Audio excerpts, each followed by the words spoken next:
Picturesque junks of the boat people have changed little since the British first came into these waters in 1699 to trade with China for silk, spices, and a little-known herb called tea.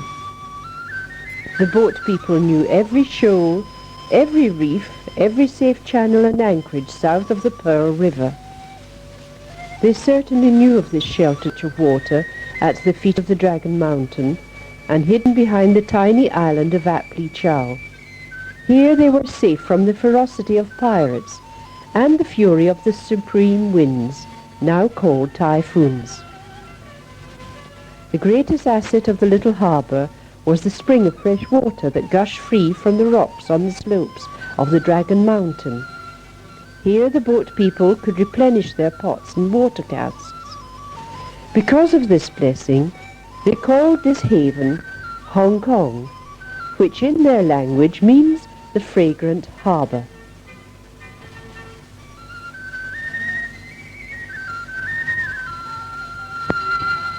In the year 1841, the British dropped anchor off the larger island.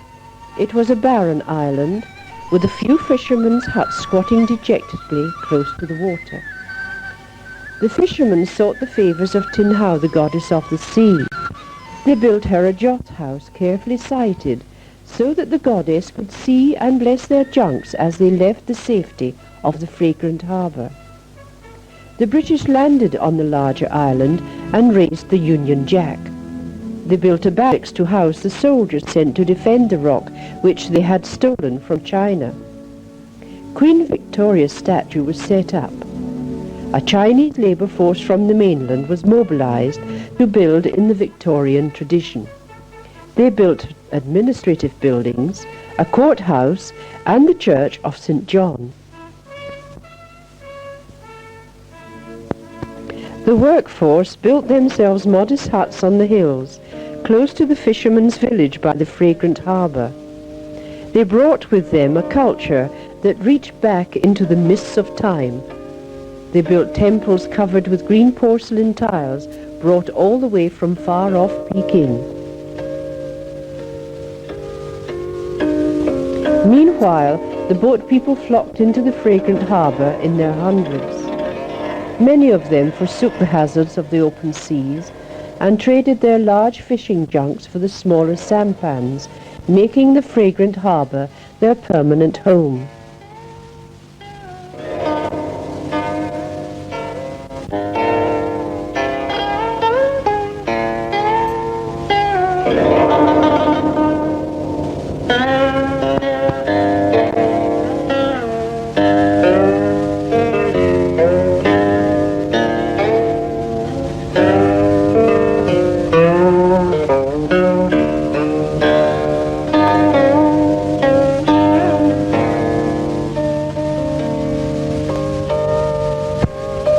The boat people were born on their boats.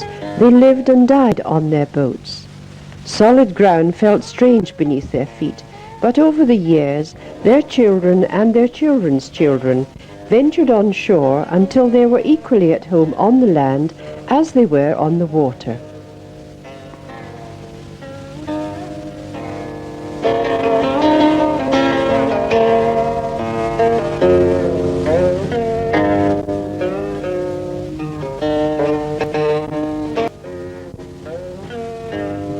The boat people eked out a precarious living by scouring the yellow seas for fish, the creeks for crabs, and the mud flats for shellfish.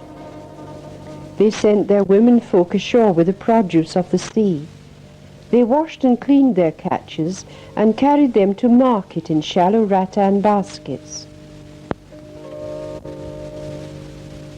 The British from the other side of the island kept a jaundiced eye on the growing maze of stinking slums that erupted and festered around the Fragrant Harbour.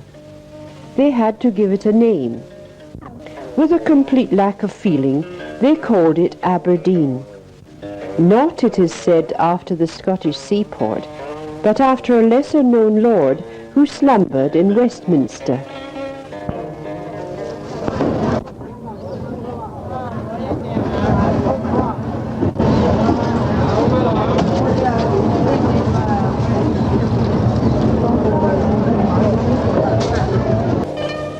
Aberdeen fish market prospered. Housewives came to buy or to barter.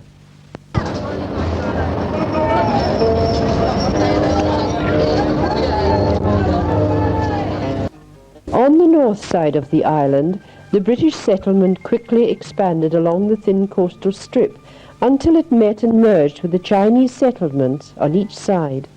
Sedan chairs and rickshaws soon became inadequate as a means of transport in the fast-growing city, and the British introduced tramways from one end of the strip to the other to the North Point market.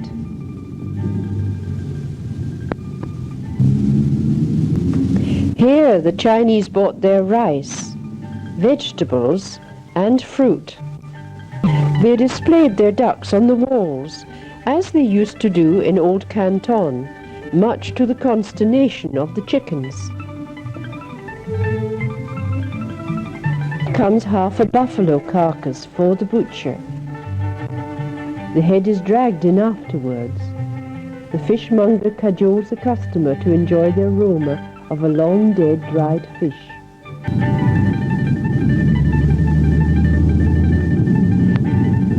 The introduction of trams gave the British an opportunity to clear away slums, widen streets and to build larger and taller buildings. Today, the figures for the Hong Kong Tramway Company are very impressive. They operate 162 trams over 8.7 miles of track. In a single year, the fleet carries 6.3 million miles, carrying in excess of 150 million passengers.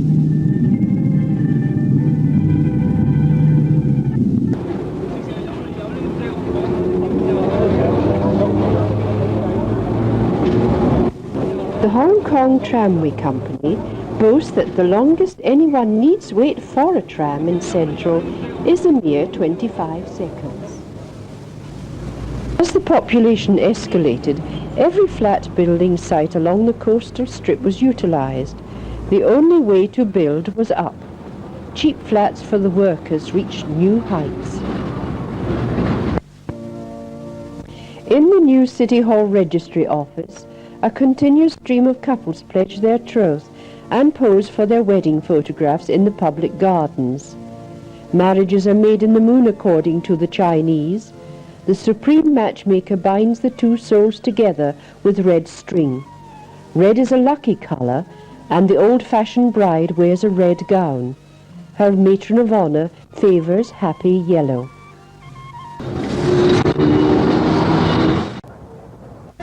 The marriages will be blessed with children like these, in whose hands the future of Hong Kong must lie, no matter what political climate prevails. Some of these will be the sons and daughters of the boat people who long ago left the Fragrant Harbour to seek their fortune in the big city. Now they are well dressed, well fed, healthy, and will be well educated. They will inherit a new, vibrant, pulsating city.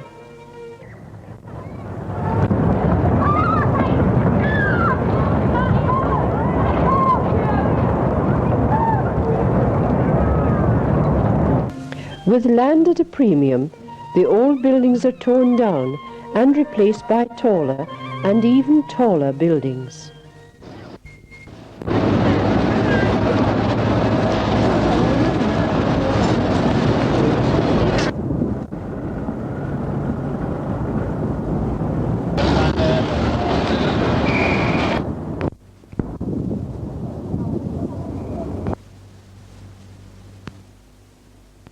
The whole city of Victoria stretches its limbs to the sky.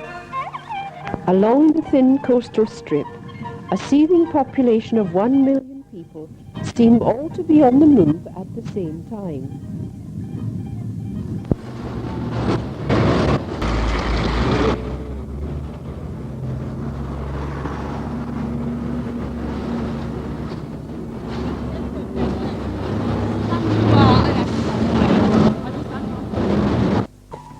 Victoria Park is a place of peace and quiet.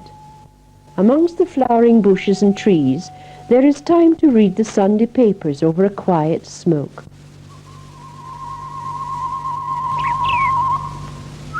In a verdant glade, birds can be taken for a walk and introduced to other birds so that they can sing together in the trees.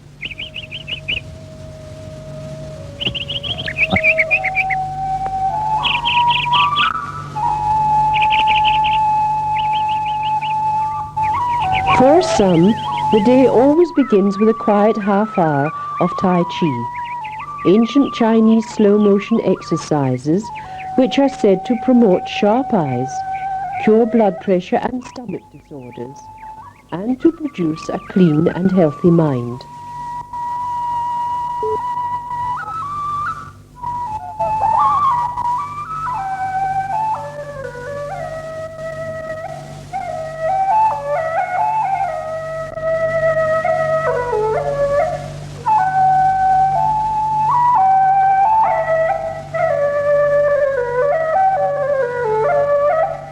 Unfortunately for the peace lovers, the Chinese martial arts of Ken Kwan Do and Kung Fu have appeared in the park.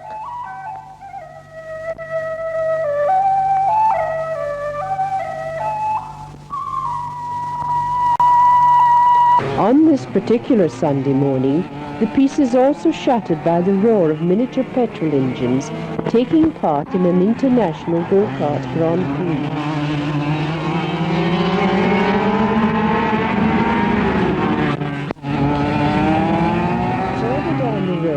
Evidence of the building of the new ultra-modern city is everywhere.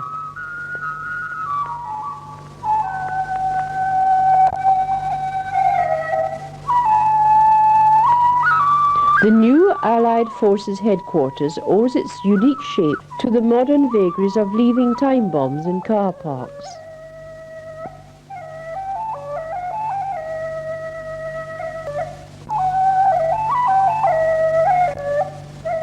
A road tunnel reaches right under the harbour to the mainland.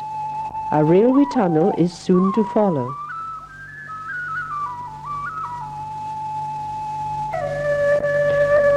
Old Victorian hotels are being replaced with soaring modern luxury hotels.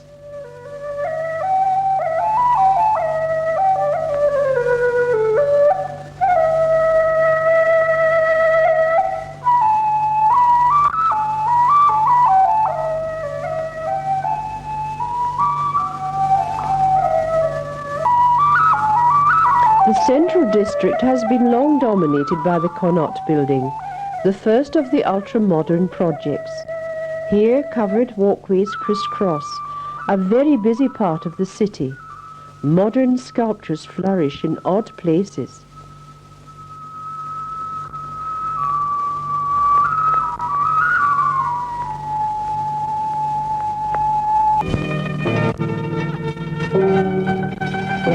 Realizing the importance of recreation in the high pressure of modern life, every small open space is landscaped and girt with fountains and seats. This cool oasis in the heart of the city takes its name from the old black statue of Queen Victoria which used to stand here.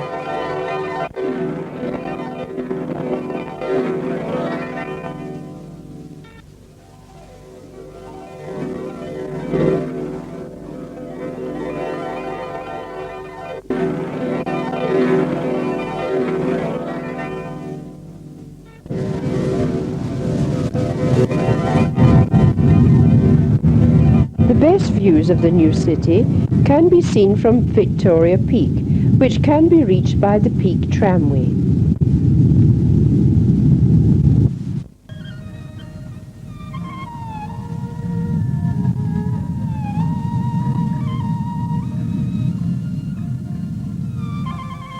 Built in 1888, soon after the rich landowners deserted the unhealthy mists of Happy Valley and took to the hills. It has an engine house near the top of the peak and operates 2 trams, one at each end of 2 miles of steel cables. Each tram can carry up to 72 passengers. Over the year, this totals over 2 million passengers. With alarming gradients of 1 in 2 and spectacular views, this is a ride never to be forgotten for a fare equivalent to a mere 15 pence. The trams climb to 1,350 feet. From here, the view is breathtaking.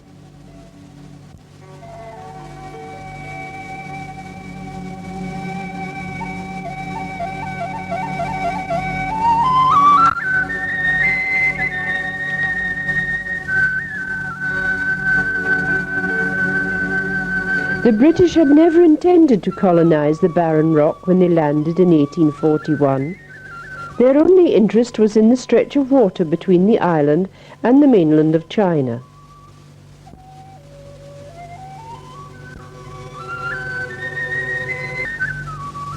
Sheltered each side by ranges of rocky hills, this is possibly the best deep-water natural harbour in the whole of the Far East.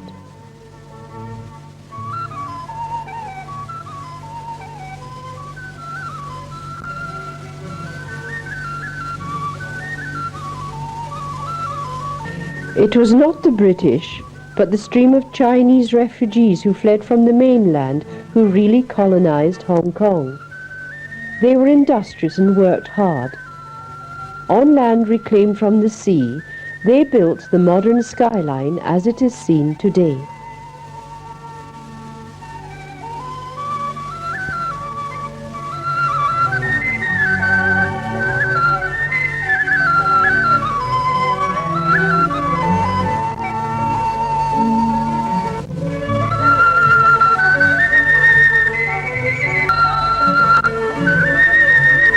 Most of the high-stern junks these days come from communist China.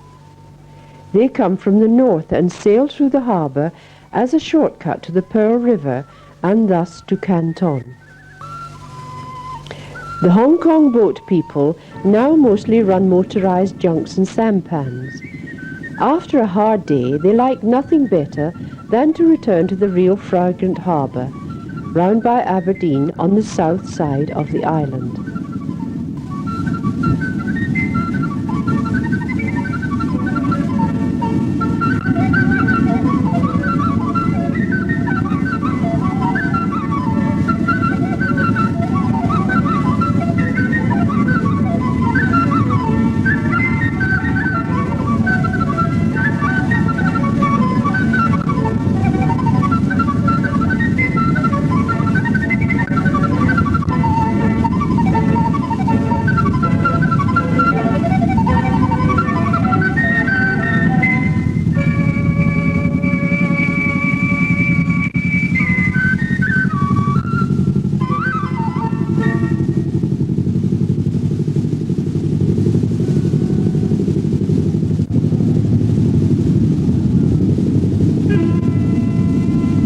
Today, about 20,000 people live in the Fragrant Harbour on their boats. The fishing village of Aberdeen has now grown into a thriving town. The mean huts of the fishermen have been exchanged for high-rise flats, but the majority of the boat people still prefer to live on their boats.